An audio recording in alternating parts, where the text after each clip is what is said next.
తాగేస్తున్నాడా? చూడ్డానికి ముసలోడు పెద్దింటోళ్ళలా ఉన్నాడు. ఇక్కడెందుకు దిక్కు లేకుండా పడి ఉన్నాడు? ఏ ముసలాయనలే, మనకెందుకులే.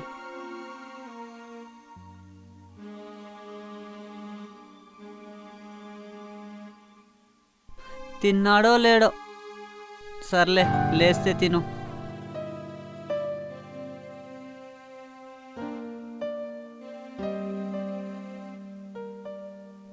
ఈ పెద్దింటి వాళ్ళకు ప్రేమలు తక్కువే, డబ్బే ప్రధానం. మొత్తాన్ని ముసలోని వదిలించుకున్నారనుకుంటా.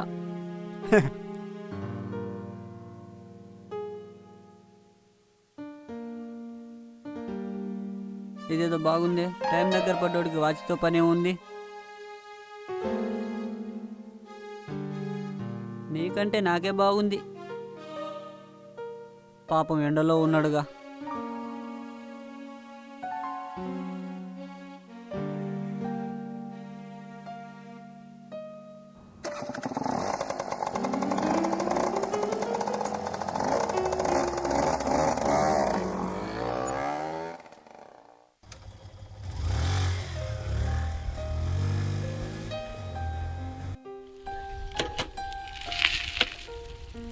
నాకు భయంగా ఉంది చరణ్.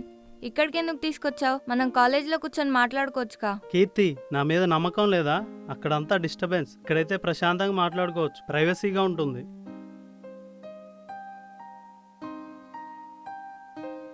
అబ్బా, ఇక్కడ కూడా తగలబడ్డారు. ఏమైంది చరణ్? అక్కడ చూడు, ఎవరో ఉన్నారు. ఎక్కడా ప్రశాంతత లేదు. పోనీలే, మంచిదే.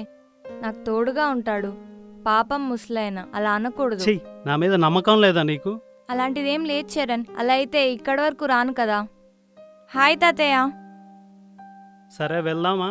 ఎలాగో వచ్చాంగా, అప్పుడే ఎందుకు? అమ్మాయి, అబ్బాయి, మీరిద్దరు అక్కడ కూర్చొని కబుర్లు చెప్పుకోండి. నాకేమి ఇబ్బంది లేదు. మీకెందుకు ఇబ్బంది? మాకు గాని. సరే తాతయ్య. ఇక్కడ కాదు, అక్కడ కూర్చోండి. మేము కూడా చిన్నప్పుడు మా ఊరు బయట శివాలయం దగ్గర కబుర్లు చెప్పుకునేవాళ్ళం. అస్సలు టైం తెలిసేది కాదు. అబ్బో, ముసలోడికి లవ్ స్టోరీ కూడా ఉందనుకుంటా. అవును తాతయ్య. ఏ ఊరు మీది? ఏ ఊరు పెద్దయినా? మీ పేరేంటి? మాది విజయనగరం దగ్గర తగరపు వలస. మీ చిన్నప్పటి ఊరు కాదు పెద్దయినా. ఈ దగ్గరలో ఇప్పుడు ఎక్కడుంటున్నారు? అక్కడే ఉంటున్నాంగా, తగరపు వలసే. పాపం మర్చిపోయినట్టున్నాడు. ఇబ్బంది పెట్టకు. సరే గాని, రేపటి నుంచి మన పోస్టింగ్స్ మారిపోతున్నాయి కదా. నీ పోస్టింగ్ ఎక్కడా? నాది మెడిసిన్. హెచ్ఓడి ఫుల్ స్ట్రిక్ట్ అంట. మరి నీది? నాది పీడ్స్. మా హెచ్ఓడి కూల్గానే ఉంటాడంట. అటెండెన్స్ దగ్గరే స్ట్రిక్ట్. ప్రాక్సీ అస్సలు ఒప్పుకోడంట. అబ్బా, పీట్స్ కొంచెం బోరింగే. లేదు, చాలా బాగుంటుంది. క్యూట్ క్యూట్ బేబీస్తో సరదాగా ఉంటుంది.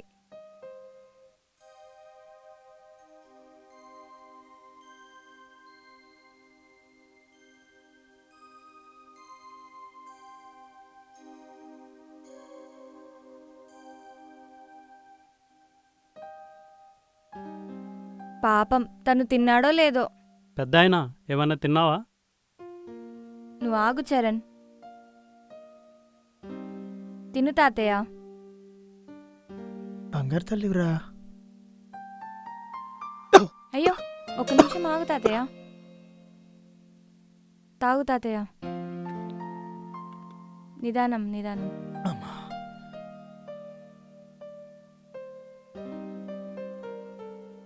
అమ్మాయ. సరే, వెళ్తాము.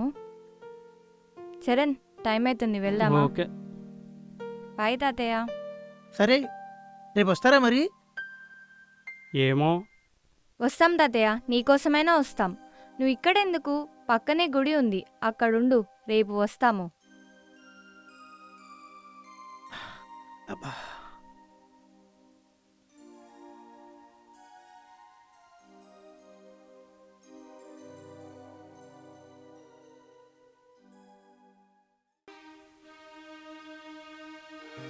అవును, చాలా కంగారుగా ఉంది. మేము అన్ని చోట్ల వెతుకుతున్నాం. ఎలా ఉన్నాడో ఏమో, ఎక్కడున్నాడో ఏమీ పాలుపోవడం లేదు. వెతుకుతున్నాం. రండి వదిన గారు, కూర్చోండి. సరే, నేను మళ్ళీ చేస్తాను. అసలేమైంది? ఎలా తప్పిపోయారు నాన్నగారు? నేను చెకప్ కోసం తనని హాస్పిటల్కి తీసుకువెళ్ళాను. వెయిటింగ్ రూమ్లో తనని కూర్చోబెట్టి ఆఫీస్ నుండి ఫోన్ కాల్ రాగానే బయటికి వెళ్ళి ఫోన్ కాల్ అటెండ్ అయి వచ్చేసరికి తను కనబడలేదు. అవును, ఈ వర్క్ ఫ్రం హోమ్ వచ్చిన కాడ నుండి ఫోన్ కాల్స్తో గంటలు గంటలు తెలియకుండానే పోతుంది. అసలే తనకు డిమెన్షియా ఉంది.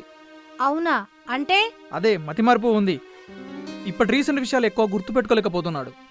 ఎప్పుడో చిన్నప్పుడు విషయాల గురించి మాట్లాడుతూ ఉంటాడు. ఇంకా ఏదో లోకంలో ఉన్నట్టుంటాడు. అందుకోసమే తన డాక్టర్కి చూపిస్తున్నాం. ఇంతలో ఇలా జరిగింది. పాపం, ఆయన తిన్నాడో లేదో. మరి పోలీస్ కంప్లైంట్ ఇవ్వకపోయారా? ఇచ్చాం కానీ వాళ్ళంత శ్రద్ధ తీసుకోవట్లేదు. ముసలాయనే కదా, తనే వచ్చేస్తాడులే అని పట్టించుకోవట్లేదు. ఎవరు మాత్రం ఏం చేస్తారులేండి, ఎవరు బిజీ వాళ్ళది. ఈ బిజీ లైఫ్లో పెద్దవాళ్ళని చూడాలంటే చాలా కష్టమైతుంది. పెద్ద బరువైపోయారు వాళ్ళు. 4 రోజుల్లో అమెరికా నుంచి అక్కయ్య వస్తుంది తనని తీసుకెళ్దామని. ఇంతలో ఇలా జరిగింది.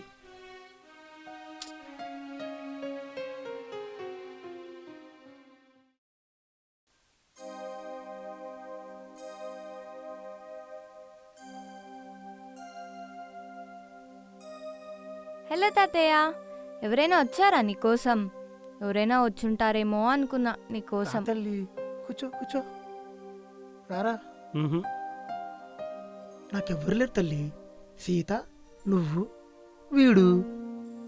ఇంతకీ ఏం చేసావు ఇంటికెళ్ళి? ఏం లేదు తాతయ్య, కాసేపు హాస్టల్ రూమ్కి వెళ్ళి చదువుకున్నాను. తర్వాత డాడీ వాళ్ళతో ఫోన్ మాట్లాడాను కాసేపు. తర్వాత నువ్వు గుర్తొచ్చావు ఏం చేస్తున్నావో అని. మీ వాళ్ళు వచ్చుంటే బాగుండే తాతయ్య. సీత కూడా అంతేరా, ఇలాగే ఎప్పుడు ఎదుటి వాళ్ళ గురించి ఆలోచిస్తుంది. వాళ్ళ మంచిగా కోరుకుంటుంది. అవునా తాతయ్య? మ్మ్. మీ సీత ఎలా ఉండేది పెద్దాయన? సీత, దాని గురించి ఎంత చెప్పినా తక్కువే. అసలు సీత ఎంత అందంగా ఉండేదో తెలుసా అమ్మడు?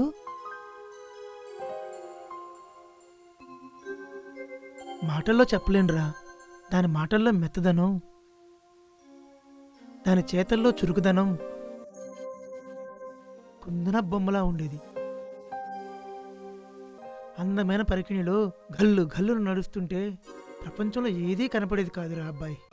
అసలు ప్రకృతే పరికిణిలో వచ్చిందా అన్నట్లుండేది. అమ్మడు, మేము తోటలన్నీ కలిగి తిరిగేవాళ్ళం. చెరువు గట్టు మీద చెప్పుకునే కబుర్లకి అంతే ఉండేది కాదు. అస్సలు కాలం తెలిసేది కాదురా. ప్రతి చెట్టు, ప్రతి గట్టు, ప్రతి రాయి, ప్రతి పువ్వు అన్నీ మా కోసమే ఉన్నాయా అన్నట్టుండేవాళ్ళం. తనతో గాలి మాట్లాడుతుండేది. అలా చెట్లు ఊగుతూ మాతో ఆడేవి. పూలు ఊసులు చెప్పేవి. అసలు ప్రకృతిలో మమేకమైపోయేవాళ్ళం మేము. ఎన్ని కబుర్లురా. అలా కబుర్లు చెప్పుకుని ఎప్పుడో చీకటి వేళకు ఇంటికి వెళ్ళేవాళ్ళం. ఇప్పటికీ ఆ మామిడి చెట్టు, అక్కడ మేము చేసిన అల్లరి గుర్తొస్తే మనసంతా ఏదో అలా అయిపోతుందిరా. వామ్మో, మీ తాతయ్య ఫ్లాష్ బ్యాక్లోకి వెళ్ళాడు. ఇంక అక్కడే ఉండిపోతాడేమో. నువ్వు ఊరుకో చరణ్, తనని చెప్పని. నువ్వు చెప్పు తాతయ్య. మీరు ఎప్పుడైనా చెరువులో ఈతలు కొట్టారా? స్విమ్మింగ్ పూల్లో చాలాసార్లు స్విమ్ చేశాం. నీ మొహం, స్విమ్మింగ్ పూల్లో ఆ పిచ్చి డ్రెస్సులు వేసుకుని అక్కడెక్కడ ఈత కొట్టడం కాదురా. వేసుకున్న బట్టలతోనే చెరువులోకి దూకి చెరువంతా ఈత కొట్టడంలో ఉన్న ఆ సరదాయే వేరు. అలా ఈత కొట్టి అలాగే తడి బట్టలతో బయటకు వచ్చి బట్టలు ఆరేదాకా అక్కడే ఉండి అప్పుడు వెళ్ళాలి ఇంటికి. ఆ తడి బట్టలు ఆరుతున్నప్పుడు ఉండే చలి ఎంత బాగుంటుందో. అసలు సీతను అప్పుడు చూడాలి. ఆ తడి బట్టల్లో దేవకన్యలా ఉండేది. పరికిణి చెంగుల్ని, చీర చెంగుల్ని పిండుతూ ఉంటే 2 కళ్ళు సరిపోయేవి కావు. మీ తాతయ్య ఫుల్ రొమాంటిక్ మూడ్లో ఉన్నాడు. చూడు ఎలా మురిసిపోతూ చెప్తున్నాడు. నువ్వు కూడా కొంచెం నేర్చుకో. నువ్వు ఆపుతావా? అవును, సీత గురించి చెప్తుంటే తాత కళ్ళల్లో మెరుపులు కనిపిస్తున్నాయి. ఇప్పటికీ చాలా అందంగా ఉన్నాడు తాతయ్య. అమ్ముడు, మీరు ఎప్పుడైనా తోటలో మామిడి చెట్లకి ఆడుకున్నారా? పిక్నిక్కి వెళ్ళి వనభోజనాలు చేశాం. అది కాదురా, చెట్టెక్కి పచ్చి మామిడికాయలు కోసుకుని పుల్లగా ఉన్న ఆ కాయల్ని కాకింగిలు చేస్తూ కొరికి ఒకరికొకరు తినిపించుకుంటుంటే ఎంత బాగుంటుందో. ఆ రుచి ఎక్కడా దొరకదు. నాకు పుల్ల మామిడి పిందెలంటే చాలా ఇష్టం తాతయ్య. నాకు చెట్టెక్కడం రాదుగా. అమ్ముడు, నీకు విషయం తెలుసా? నేను చెట్టు మీద కాయలు కోస్తున్నాను, సీతేమో చెట్టు కింద ఉంది. అంతలో వాళ్ళ నాన్న వచ్చారు. రాగానే సీతను ఇంటికి వెళ్ళిపోమని చెప్పాడు. నన్నేమో చెట్టు దిగమన్నాడు. నేను ఆయనకు దొరకకుండా చెట్టు దిగి పారిపోయాను. అదిగో అప్పుడే తగిలింది ఈ దెబ్బ. అది చూసి సీత ఎంత బాధపడిందో దాన్ని నిమురుతూ కన్నీళ్లు పెట్టుకునేది. ఆ స్పర్శకే నొప్పి మొత్తం మాయమైపోయేది. తర్వాత ఏమైనా గొడవైందా? మళ్ళీ మిమ్మల్ని కలవనిచ్చారా? ఆ తర్వాత వాళ్ళ నాన్నగారు మా ఇంటికి వచ్చి మా సంబంధం ఖాయం చేసుకున్నారు. అలా నా దేవత నా భార్య అయింది. ఓహో అవునా. ఏమనుకోపోతే మీరు సీతను ఎప్పుడు కిస్ చేశారు? ఏం చరణ్, బుద్ధి లేదా? అలా అడగొచ్చా? ఏం తప్పు? అవును, వాళ్ళిద్దరు ఇష్టపడ్డారు. సినిమా చూడలేదా? నీ మొహం మంచి మర్యాద తెలీదా? పెద్ద చిన్న లేదా? సారీ. పోన్లే అమ్మడు, అడగని. అరే, అన్నీ పెళ్లి తర్వాతేరా. అసలు సీత దగ్గరుంటే ఏదో మైకం కమ్మేది. మొదటిసారి తను నా దగ్గరికి వచ్చినప్పుడు ఇది కళా నిజమా అని అలా ఉండిపోయాను. ఇప్పటికీ ఆ రోజు నిన్న జరిగినట్టే ఉంటుంది. ఇప్పుడు సీత ఎక్కడుంది తాతయ్య? నన్ను వదిలి వెళ్ళిపోయింది. నన్ను ఒంటరి చేసి వెళ్ళిపోయింది. లేదు, తను తగరపు వలసలో మామిడి తోటలోనే ఉంది. అక్కడే దాక్కుంది. నేను వెళ్ళి వెతికి పట్టుకోవాలి. నువ్వు కూడా రా. అమ్మడు, నా సీత ఎలా ఉందో. ఊరుకో తాతయ్య, నీ సీత ఎప్పుడు నీలోనే ఉంటుంది. నువ్వు చెప్తుంటే మాకు కూడా తనని చూస్తున్నట్టే ఉంది. నిన్ను చూస్తుంటే సీతను చూసినట్టే ఉంది. ఎన్ని జ్ఞాపకాలు అమ్మడు, ఎన్నని చెప్పనురా. నా మెదడు శరీరం అంతా తన జ్ఞాపకాలతో నిండిపోయింది. నేను తొందరలో సీతను కలుస్తాను. తాతయ్య, ఎందుకు ఇప్పటి అబ్బాయిలు నీలాగా లేరు? నీ అంతలా ప్రేమించేవాడిని మేం చూడలేదు. లేదమ్మడు, ప్రేమ అనేది శాశ్వతం. అది ఎప్పుడూ ఉంటుంది, మారదు. కాకపోతే దాన్ని చూపించడంలోనే తేడాలు. ఆ మాత్రం జనరేషన్ గ్యాప్ ఉంటుంది కదా, అంతే. చూడు, వీడు బాగున్నాడు, నాకు నచ్చాడు. Thank you sir. చూడు, మీ తాతయ్య కూడా నేను నచ్చాను. ఒరే చరణ్, 6:30 అయింది, ఔటింగ్ టైం అయిపోయింది. తాతయ్య, నీతో ఉంటే అసలు టైమే తెలియట్లేదు. కానీ మా వార్డెన్ చాలా స్ట్రిక్ట్. రేపు నీకేం కావాలి? నాకేం వద్దు కానీ మీరు జాగ్రత్తగా వెళ్ళండి. ఒరే, స్పీడ్గా వెళ్ళకు.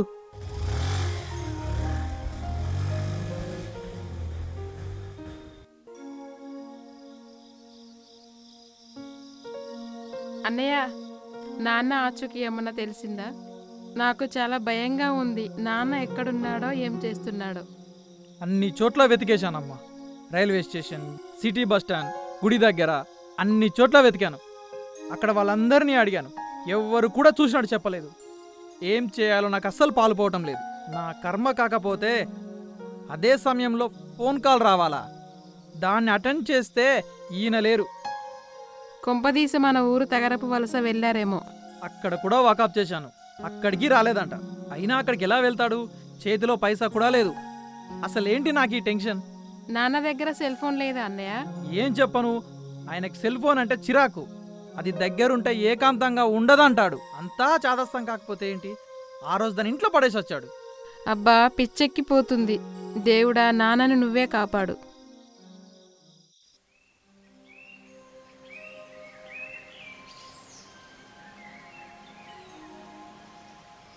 హాయ్ తాతయ్య, చూడు నీకోసం వెజ్ బిర్యానీ తీసుకొచ్చా. అవునా అమ్ముడు, నువ్వు నా బంగారు తల్లివిరా.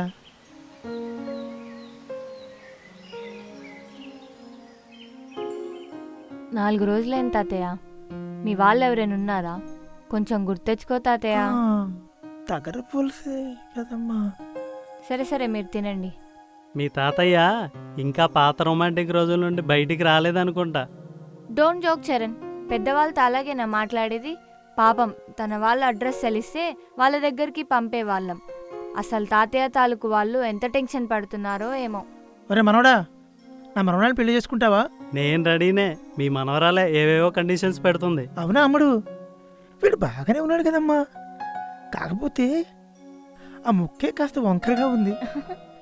ముఖ్య కాదు తాతయ్య, చాలా వంకర్లున్నాయి. చూసావుగా, ఏది సీరియస్గా తీసుకోడు. దేని మీద క్లారిటీ ఉండదు. అప్పటికప్పుడు ఏమనిపిస్తే అదే చేస్తాడు. పెద్దవాళ్ళంటే భయం భక్తి తక్కువ. నువ్వే చూసావుగా నీతో ఎలా మాట్లాడుతున్నాడో. ఇంతకీ మీకోసం ఎవరైనా వచ్చారా తాతయ్య? కొంచెం గుర్తు తెచ్చుకోండి, మీదే ఊరో. చెప్పాగా, మా తగరపు వలస అమ్ముడు. సీత కూడా అక్కడే ఉంది. నువ్వే వాడి ముక్కుకు తాడు వేయాలి, సరేనా అమ్ముడు? ఇదిగో నీకు తాయి తీస్తా, కట్టుకో.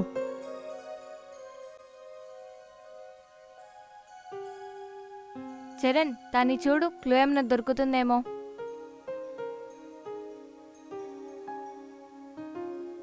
కీర్తి, ఇది హాస్పిటల్ ప్రిస్క్రిప్షన్లా ఉంది. ఆ, వారం క్రితం డేట్ ఉంది. హాస్పిటల్ నెంబర్ కూడా ఉంది, దానికి కాల్ చేద్దాం. సరే చెయ్యి.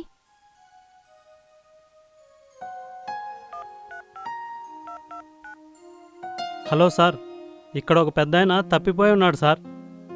పేరు రామనాథం. ఏమీ గుర్తు తెచ్చుకోలేకపోతున్నాడు. హాస్పిటల్ నెంబర్ ఉంటే కాల్ చేస్తున్నాను. వాళ్ళు తెలిస్తే కాల్ చేసి చెప్పండి. లొకేషన్ సెండ్ చేస్తాను. ఓకే సార్, వెయిట్ చేస్తాం. కీర్తి, వాళ్ళ అడ్రస్ దొరికింది. అవునా? వాళ్ళు వస్తారంట ఒక అరగంటలో. మనం వెయిట్ చేద్దాం. తాతయ్య, మీ వాళ్ళు వస్తున్నారంట. నువ్వు చాలా లక్కీ. మళ్ళీ ఈసారి మర్చిపోకు నీ అడ్రస్. అమ్మడు, మీరు కాకుండా నా వాళ్ళెవరు? నాకెవరూ లేరు. మా తగరపు వలస.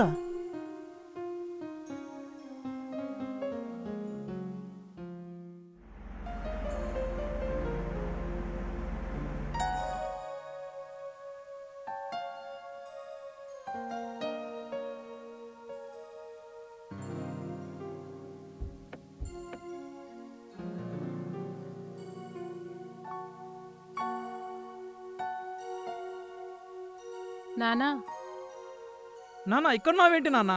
అసలు ఎలా వచ్చావు ఇక్కడికి? ఎందుకు వచ్చావు? నీకోసం ఎంత కంగారు పడ్డామో తెలుసా మేము? తిండి తిప్పలు లేకుండా తిరిగాడు అన్నయ్య నీకోసం. వెతకని చోటంటూ లేదు. ఇప్పుడు ఇవన్నీ ఎందుకమ్మా? నాన్న దొరికాడు, అదే మనకు 10,000.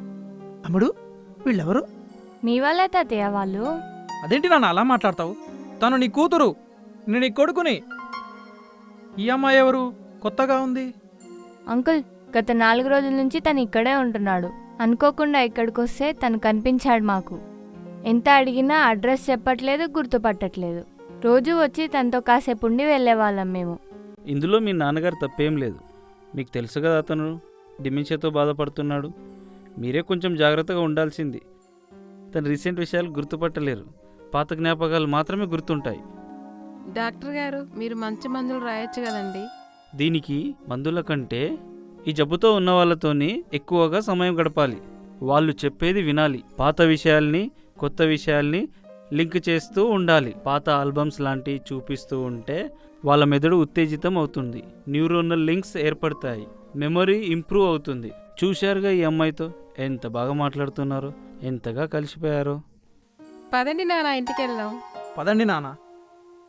అమ్మడు, నువ్వు కూడా నాతో రా. వీళ్ళని పెళ్లి చేసుకో. ముందు ఇంటికెళ్ళు తాతయ్య. నీ పెళ్లి నేను దగ్గరుండి చేస్తానమ్మా. తప్పకుండా తాతయ్య.